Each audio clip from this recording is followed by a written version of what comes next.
A 27-year-old mother in Indiana will likely spend several decades behind bars for her role in torturing and killing her 4-year-old son, his name Judah Morgan. Tragically, Judah was starved, beaten, bound with duct tape, and kept in a dark basement before he died in October 2021. The mother, Mary Yoder, pleaded guilty to 1 count of neglect resulting in the death of a dependent and 1 count of domestic battery to a child, both felonies relating to the death of her son, Judah Morgan. The mother admitted to abusing Judah and at least one of her other children, but she also failed to intervene when her husband, 30-year-old Alan Morgan, regularly subjected the child to torturous punishments. She stood by, let it happen, enabled the ongoing torture of her own son. Didn't do anything. Didn't go to authorities. Didn't act like a mother bear. Didn't protect her child, who ultimately was murdered by her husband. The scumbag, Alan Morgan, was sentenced to 70 years in prison after pleading to multiple felonies, including murdering his own son, Judah Morgan. So the mother essentially has made a plea deal, accepted a plea arrangement. In return, prosecutors have dropped additional charges of neglect of a dependent, one of which involved cruel confinement. So she's still going to face trial. She's pled guilty to 1 count of neglect resulting in the death of a dependent and 1 count of domestic battery to a child. She is facing several decades in jail, in prison. So generally, I'm against plea deals. I guess it's a matter of how much leniency they provide. In this case, it seems likely, as the article's telling us, that the mother will serve several decades in jail. So in my mind, several decades is a long time. I'd rather get a guilty verdict than risk having a child murderer walk free. Or to be clear, the mother in this case didn't perform the act of murder. She didn't beat and torture Judah herself, but she let it happen. She was aware that her son, Judah Morgan, 4 years of age, was ritually and regularly abused extensively by her husband, Alan Morgan. She didn't do anything. So okay, she's not guilty of performing the actual acts, but she is guilty of standing by and letting it happen.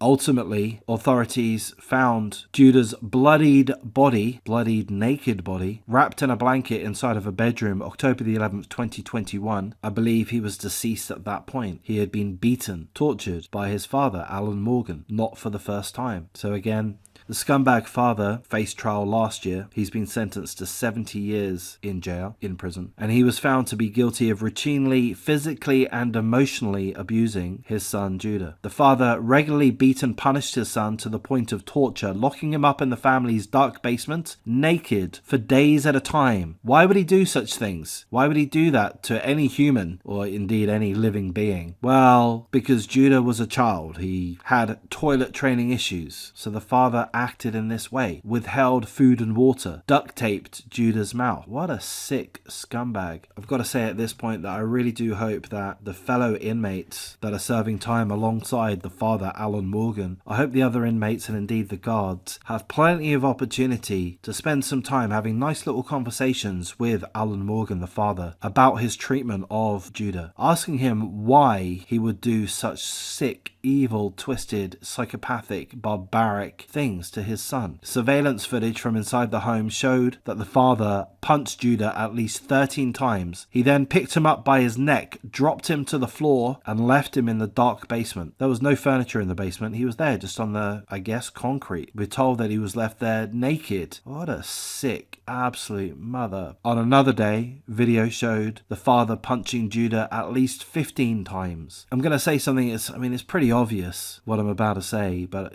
I don't know, maybe it's worth repeating. The size and weight and strength and development of an adult versus a child is, I don't know. An adult is just so much bigger and stronger than a child. The father was a 30-year-old man. We've got the 1 or 2 images of him. He would have man strength. He's a strong man. Judah Morgan was 4 years old. He's a child. He's a feeble, weak child. As a 4-year-old child, Judah had zero strength. None. And this grown man would punch him 13 times, punch him 15 times, at least on another occasion. that is just brutal. And it comes as no surprise that Judah died from blunt force trauma to the head, which caused massive bleeding on his brain. That was determined by an autopsy. So that's really the full details there. We're told that the mother's facing a maximum sentence of 40 years for the neglect resulting in death charge, and up to 6 years for the other charge. So up to a maximum of 46 years. I'm sure some of you will be unhappy with that. Some of you will want her to be locked up for life. I would too, but again, if the plea deal has served to guarantee a conviction and guarantee that she's going to face decades in jail, in prison, then I'm happy with that personally. So I'm going to wrap up at this point. Of course, full condolences to the sane family and friends of the 4-year-old boy who tragically had his life taken away from him by his own father, effectively whilst his own mother stood by and watched, stood by and failed to intervene as he was regularly and ritually abused in a whole host of different ways, beaten, bound, thrown into a dark basement naked, with no furniture, duct taped. I mean, it's just sick. How the F could the mother stand by and allow that to happen? How the F does that happen? How can she not run to the authorities immediately? How could she not run to her own family, her parents, her siblings, her friends? I'll say this, how could she not run to the local biker gang? Say, hey biker gang, my husband's an absolute piece of shit. Can you take care of him, please? Of course, that would be illegal, so I wouldn't condone that, obviously. I say for YouTube's benefit, of course. How could she do that? She is evil. If she isn't evil, then she's an extremely troubled and weak, pathetic human. She serves no purpose, no benefit to society. 4-year-old innocent boy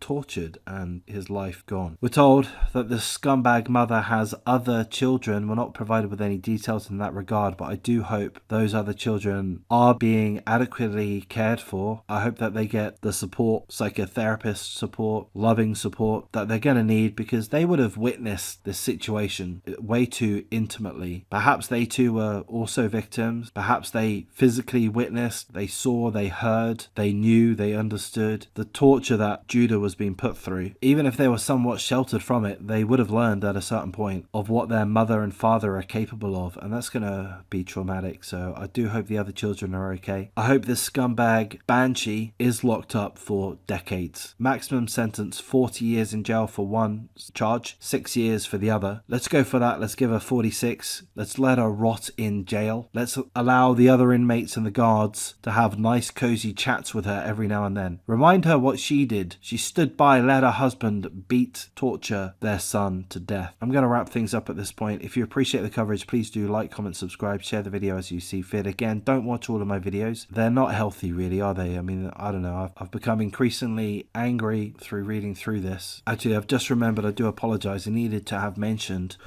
a very important point, and that is that the parents had only recently been granted custody of Judah. Judah had grown up for most of his life with a foster family. His biological parents only relatively recently gained custody of Judah. I'm not quite sure how long before his death. I think months. And of course, Judah's foster family are absolutely destroyed, have been destroyed by his death, by his murder. So their names are Jenna Hullett and her husband Phil. They raised Judah as their own from October 2017 to April 2021. And as far as I understand, they looked after Judah immediately after his birth. Why? Well, because there were abuse allegations in regards to Judah's older brother. So that family, the foster family, Jenna Hullett and her husband Phil, truly loved Judah, and they still do. So full condolences to them. I'm going to wrap things up. Take care.